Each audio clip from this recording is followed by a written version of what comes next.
जय श्री कृष्णा। कैसे हैं आप सब लोग।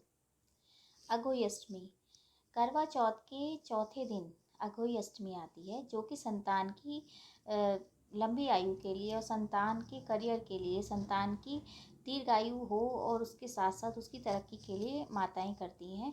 लेकिन बहुत से लोगों को ये लगता है कि केवल लड़कों के लिए ही करी जाती है, लेकिन ऐसा नहीं है। ये संतान चाहे लड़की हो या लड़का, आप दोनों के लिए ही कर सकते हैं। ऐसा नहीं है कि आप मतलब लड़कों के लिए ही ये व्रत होता है, ऐसा नहीं है।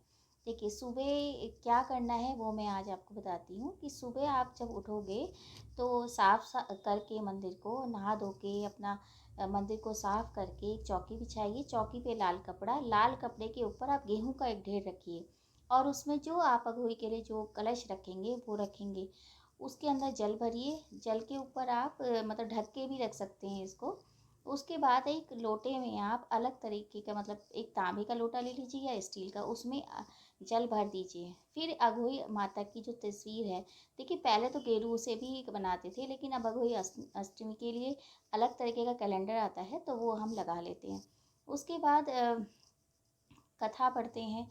बहुत से लोग ऐसा भी है कि जब तारे निकलते हैं तब कथा करते हैं, बहुत से लोग सुबह के टाइम कर लेते हैं। तो इसमें कोई इतना कन्फ्यूज़न नहीं है, कभी भी आप कर सकते हैं।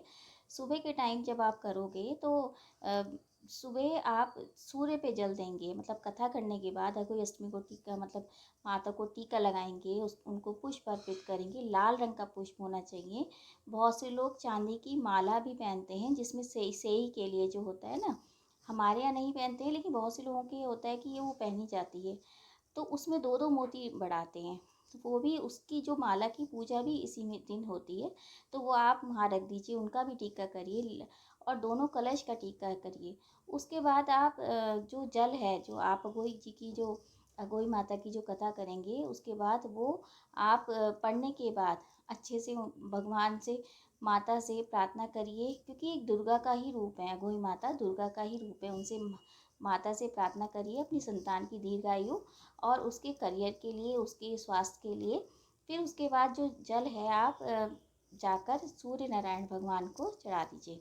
उसके बाद शाम को जब आप देखेंगे कि तारे निकल आए हैं, तो तारों के टाइम वो जो आपने लोटा भर के रखा था गेहूं के ढेर के ऊपर, उसको आप जाकर उन्हें तारों को अर्घ दीजिए और उनसे प्रार्थना करिए कि हमारे बच्चे में सद्बुद्धि आए और उसका मतलब करियर से रिलेटेड और जितने भी आपकी उसकी इच्छाएं हैं वो सब आप उससे, मतलब तारों से जब आप अर्घ देंगे तो भगवान माता से भी ये सब आप इच्छाएं मांगिए, आपकी ज़रूर पूरी होंगी।